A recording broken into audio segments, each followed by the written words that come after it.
Hi there, Malcolm here with my 119th Booktube video, and today I'll be bringing you my wrap-up video for January and my TBR for the second month of the year.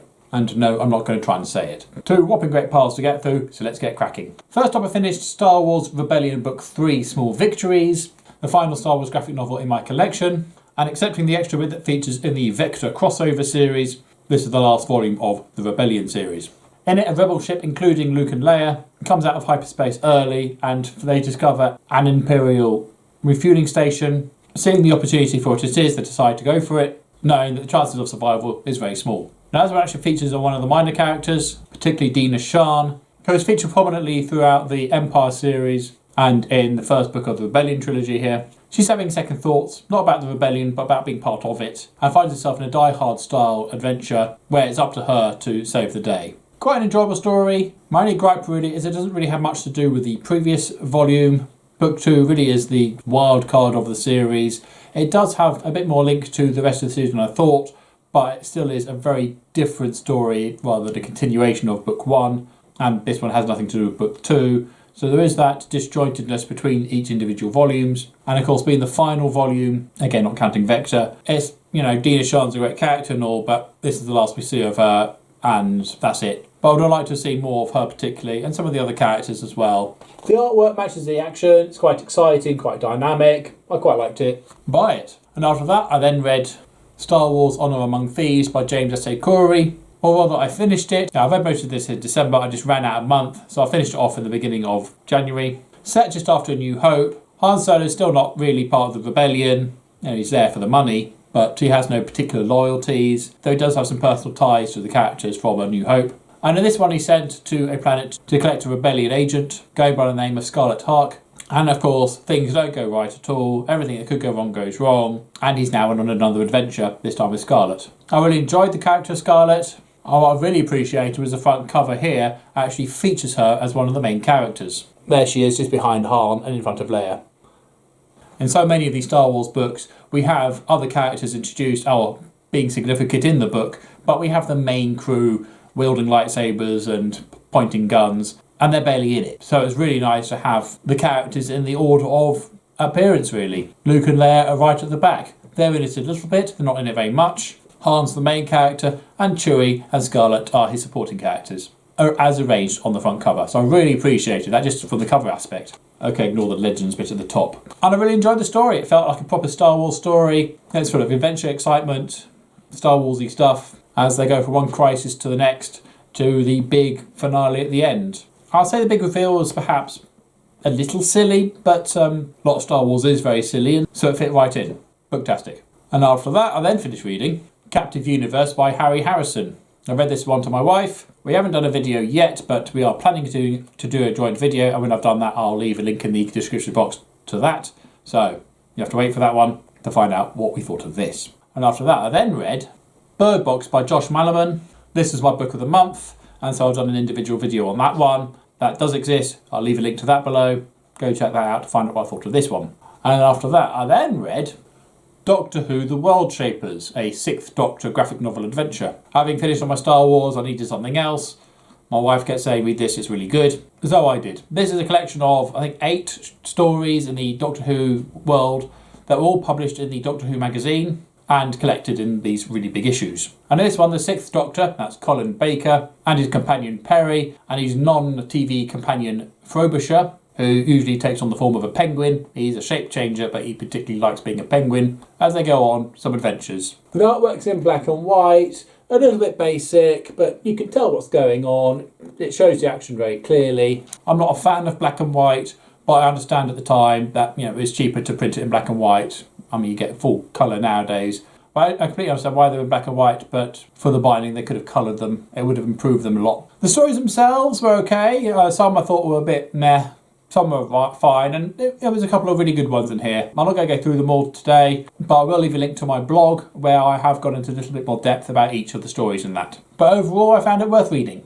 And after that, I then read Heroes Volume 2, another graphic novel, and this one features a whole bunch of short stories set in and around seasons 1 and 2 of the Heroes TV show. These volumes collect the web comics that came out around the time of the TV shows, and they basically give a little bit of backstory behind some of the characters, some of the scenes, some of the thought processes, get a bit of origins of some of the characters as well as some other random things that happen as well. I really liked the first one. I really like the second one as well. I don't think it's quite as good. There's no reflection on the show. I know season 2 had its problems, but this was top notch. The art was done by a bunch of different artists, so each story has a slightly different look to it, but they're all pretty good. Some are pretty fantastic. But in between each one, you have one of the pictures from the show. So a real bundle of joy to those who liked the Heroes series, like I did. Buy it. And then after that, I then read Doctor Who: The Coming of the Turfiles by Michael Moorcock. Now this review can go two ways. For those of you who enjoy Michael Moorcock books, this is really good, you'll like this one. For those of you expecting a Doctor Who story and don't know any of Michael Moorcock's works, this is not a Doctor Who story. Now I don't know Michael Moorcock, so I fell into the second category. I opened this book expecting a Doctor Who story. The Doctor and Amy don't really turn up until about page 100. I mean, Amy's there, she's mentioned, but we have a whole bunch of really weird, surreal, sort of Douglas Adams style narrative, but not as good as Douglas Adams. And then vaguely, finally, a plot of some sort comes into being. And then we go down a huge tangent about the multiverse and chaos and lore. This felt like it was part of a different series, possibly the one that Michael Moorcock is more well known for writing. And rather than doing a Doctor Who story, he wrote one of his stories from his series and then happened to have some characters in there with the Doctor and Amy in it. The Doctor is not the Doctor. He is not even pretending to be the Doctor. He's just some character who happens to have his name. Amy is a little bit Amy-ish, but she's barely there. And when she is, she has very few lines that are actually relevant or useful. And the rest of it is just a mumbled mess of just, why should I care? Really disappointed in this one. I read a lot of this to my wife while she was trying not to sleep. And as a result of that, this is going on to the unhauling pile because there's no point keeping this one. She's not going to read it. I have no intention of rereading it again. Boring, nonsensical, and a waste of time. And after that, I then read Star Wars Shield of Lies, Book 2 of the Black Fleet Crisis by Michael P. Kubi McDowell. This one really is a labour of love. I've had it on my bookshelves for years and years and years. Finally gotten chronologically through the series to read it. Book 1 was really, really bad and took me forever to get through. And so it's on to this one. Wasn't looking forward to it. So how did I get on? Well, like with book 1, it took me far longer to get through it than I expected. And for some bizarre reason, rather than jumping between the 3 timelines that book 1 had, the 3 main storylines have been split into 3 separate chunks of the book. So part 1 is Lando, part 2 is Luke, and part 3 is Leia. Why this has been done, I just don't know, although it's quite convenient to skip an entire chunk if you want to. I highly recommend skipping the Luke bit because that's a complete waste of time. The Lando bit was alright. It was a bit overly long, not really much happened in it. I mean, they're investigating this mysterious ship, and it felt very sort of sci-fi in terms of, spacey ship, let's investigate strange things, weird things. Why do we care? I don't know. But anyway, Lando's mucking about on this ship with a Lobot and the 2 droids. It was alright. I didn't see the point of it. Part 2 was Luke, as he's on this quest to go and find his mummy with this complete liar who's told him where she is. Her name is Arcana, and she's pretty much the worst character in the Star Wars universe ever. Again, I was reading this aloud to my wife while she was trying to sleep, and she told me to read something else because she just could not stand Arcana. I couldn't either. She was absolutely the worst. She wanted trust without giving any. She wanted Luke to do this. I mean, she's a whining cow for most of it. It was just, what's the point of this character? And Luke, he's supposed to be the Jedi Master of the new Jedi Order. The biggest, most powerful Jedi there ever is at the moment. And he's just a whining brat. What's the point? 1/3, meh. 1/3, yikes. Leia. Now, in the first book, Leia wasn't Leia. She was this sort of shallower form of self. This character pretending to be Leia, really. It was just really badly written. Actually, this section really surprised me. It blew the first 2 parts out of the water completely. Really compelling stuff. I mean, it got a bit bogged down with the minutiae of fleet manoeuvres and politicking, but actually it was quite engrossing. I really enjoyed the story of that one and the way it unfolded. But Leia was back. We had Leia again. It was great. Han was there, and he becomes a plot point at the end. Much, much better. So it ended on a high note, really, but 1/3 of a real slog to get to something that's worth telling. So why it's split up into the 3 parts, I don't know, but yeah, skip Luke's bit. It's just not worth it. So I'm going to say boring, just plain dull, although the layer bit would be worth buying if it was just the layer bit. And after that, I then read Aliens Outbreak. This is the Aliens Omnibus, which collects 3 graphic novels and a couple of stories as well. And so the first story in here is Outbreak, which would be novelised by Steve Perry as Earth Hive. And this follows the adventures of Billy and Wilkes, a young girl who was rescued from an overrun colonist outpost on a planet who discovered a crashed alien ship. Wilkes was a Marine who went in with a bunch of other Marines and a civilian woman, rescued this little girl and escaped, just the 3 of them, although he got burnt in the face by some acid. Yes, this is Hicks and Newt from Aliens. But because Alien 3 came out around the same time these were published, they had to quickly change the names and pretend they're completely different characters with the exact same backstory. Never mind. But I would say these are easier to read knowing that Hicks is Wilkes and Newt is Billy, because that makes so much more sense, and the characters we know, and they didn't actually die during the opening credits of Alien 3. So this one, they're sent off to go and collect an alien sample, while back on Earth somebody's already got a xenomorph and is breeding it, and of course things go wrong, and by the time our heroes return to Earth, it's overrun, hence the word Outbreak. And there's one scene in particular that's quite poignant in that it very much the modern world that we are in with our current outbreak. Okay, it's not xenomorphs, but there are very close parallels between what's going on in here and what's going on around us.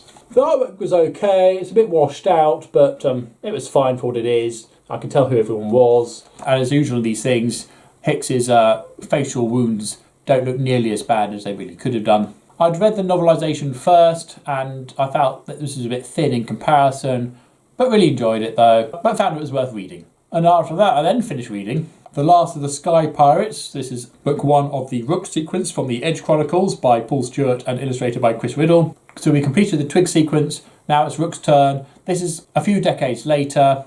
Things haven't gone well since Twig's success at the end of the previous book. And we follow an under-librarian from the sewers who goes on a great adventure to become a librarian knight and learn how to pilot his own little skyship.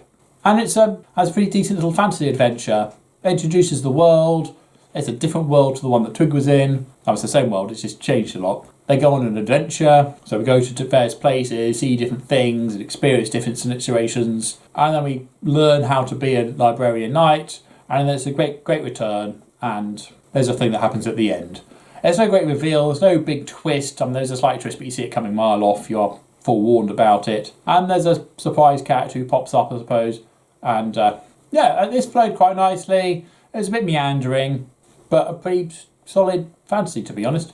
I read this to my youngest, he's really enjoying them. We're on to the next one now because of this one. So, worth reading. Although, like all these series, it does get a lot darker than you expect it to. Chris Riddle's cutesy artwork belies the darkness that can actually happen here. Now, it's not the worst of the series by any stretch, but there are things in here which are thinking, oh, they went there. And after that, I then read Aliens Book 2, Nightmare Asylum. So following on from the first book, when they come back to find that Earth is overrun, they hitch a ride on an automated ship that takes them back out into space again to a space station, which is run by an insane general who's trying to breed his own xenomorphs to make an army to go down and retake Earth from the xenomorphs on the planet. Again, I read the novelisation by Steve Perry first. Really enjoyed that one. And found it was actually a pretty good similarity between the two. I quite like the artwork, it's quite stylised, but it really worked for the story. Yeah, quite a good one. Buy it. And after that, I then read Indecent Exposure. It's the second book of the Wyrmberg series. Book 1 was Riotous Assembly, which I reread a few months ago. Really loved rereading that one. It's one of my favourite of his. So what's this one about? Oh dear. Set in and during South African apartheid, this is a no-holds-barred, scathing, satirical attack on the regime that is there. Not just on apartheid, but on white man's attitude to just about everything. Creed, colour, sex, race, gender, you name it. And so this does come with a huge warning in terms of offence. If you're going to take offence to racial slurs taken in context of the time and the fact that people are talking to each other and about each other using these terms. This is played for laughs, but it's also a very satirical look and pretty cutting as well. I mean, you could tell that Tom Sharp was appalled by the South African way of life, and he was so outspoken about it that he was actually exported from the country for being so against apartheid and everything about it.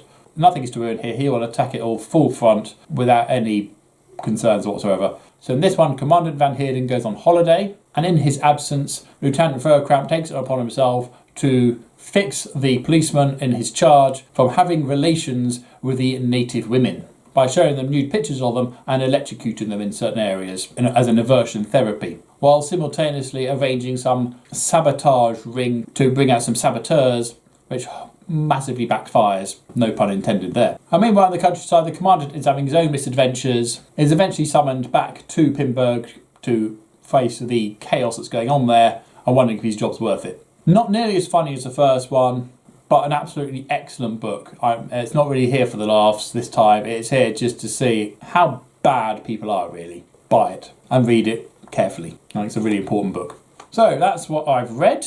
That was 12 books. What am I going to read? So first up, my book of the month is Firefly, The Ghost Machine by James Lovegrove. This is book 4 of the Firefly book series. I meant to have read book 3, but because this was published before book 4, we put it in the book 3 slot on the shelf. But never mind, they all stand alone, so it's not too important to which order you read them in. So in this one, Mal takes on the job to go and collect some cargo, finds out it's a bit too hinky for his liking, so doesn't, and Jane smuggles it on board. Unfortunately, this is a thing that affects a person's brainwaves, initially getting them to daydream the perfect dream. Unfortunately, the thing doesn't work properly, and it turns out that the thing turns into a nightmare machine. And the only person who's not affected is the already slightly loose in the head River. So that's going to be interesting. Well, this is set after the TV series and before the film, so Book and Inara are not on board in this one, but quite an interesting premise nonetheless. I'm already halfway through it. And after that, I'll then be reading something from my jar of mystery. Last time this came up, I wasn't here to do this, so I can now do it live on camera. But pre-recorded, obviously. So in here, I have a whole bunch of books I want to read. They're on my TBR pile, but I haven't fitted onto my actual TBR slot. So I'll be reading one of my Pendergast books, which will be The Relic. It'll be a reread. I haven't read it for about 25 years, so I'm really looking forward to rereading that one. It goes back in because it's a TV series. No, it's not. It's a series, book series. So The Relic, written by Douglas Preston and Lincoln Child. Book 1 of the Pendergast series. It takes place inside a museum where a creature starts attacking people and extracting their brains. So it's a monster movie. And indeed this was turned into a monster movie called The Relic. It's not terribly good, and the monster is very different to the one in the book, but I do remember enjoying the book, so very eager to reread that. So once I've read that, I'll then be reading Point Horror, My Secret Admirer by Carol Ellis. They'll be one of the stories in this collection, because we haven't got them individually. Now, I remember first Point Horror last year, Trick or Treat. I quite enjoyed it, so looking forward to reading my second book. Don't know anything more about it than that, so we'll see. Now, ordinarily I was planning on reading a few of these, but The Relic is quite a thick book, and I've also got a tome coming up later on, so I think if I get through everything I want to read, I might come back to this and read another Point Horror story, but I don't think it's going to happen. After that, I'm then going to read A Wreath of Stars by Bob Shaw. It's another reread, another one I haven't read for decades. Don't really remember this one. I think it's to do with the fact that the Earth suddenly discovers there's another planet trying to exist in the same time space as itself. I might be wrong in that, but I think that's what the story is surrounded. Bob Shaw's really good at sci-fi, and looking forward to rereading this one. Apart from anything else, just to remind myself what it was about. And after that, I'll then read A Darkness at Sethenon by Remedy Feist. This is book 3 of the Riftwar saga. Good old traditional fantasy, and over 500 pages long. This will be a bit of a squeeze to fit into our already slender February. No idea what this is about. Usual fantasy stuff in here. I just hope it's good. Now, as mentioned in a previous video, I shall also be reading in amongst all that, when I find the time or inclination, Star Wars Tyrant's Test, book 3 of the Black Fleet Crisis by Michael P. Goopy McDowell. First one was bad, second one was terrible. Not bad, actually. Not really sure how this one's going to go. This is going to conclude the trilogy and actually hopefully do something. We'll see. I'm hoping to read it during the month, but this might hang around for a while. Finishing off with The Female War and the 2 short stories. That's being The Theory of Alien Propagation and The Alien. And then I move on to another book in my Aliens collection. Haven't quite worked out which one yet, but I'll work my way through those. I'll also read to other people in the house. So to my youngest, I am now reading Vox, which is book 2 of the Rook sequence from the Edge Chronicles by Paul Stewart and Chris Riddle, following the adventures from The Last Sky Pirate, and we're making good progress. To my oldest, I'm still reading Safari Adventure by Willard Price, And to my wife, Scorpio Rising, which is the 9th book of Alex Rider by Anthony Horowitz. These are beginning to feel a little bit tropey and cliched, but we've made a good way through it. We've nearly finished it, and once we've done that, we're going to unhold the series. We're not going to read it again. The boys haven't really shown any interest in it. They're fine for what they are, but we've outgrown them. But in this one, Alex Rider's well out of being in the MI6 and being a spy, and he's just being a normal schoolboy with some interesting tales to not being able to tell anyone. And of course, that's not going to last in it, and he's thrust straight back into it again through some really stupid decisions, and we have another adventure. Woohoo! Because that's a whole shell space we then get back. No, seriously, these are okay. They're just nothing special anymore. So there we go. Quite an ambitious TBR pile for a very short month. We'll see how I get on. And do you find your TBR piles getting out of hand? And do you use a TBR jar? If you do, what do you put in it? If you don't, what do you use instead? I'd love to know. So comments below. And as usual, if you have nothing nice to say, then please keep it to yourself. Thank you, and until next time, see you later.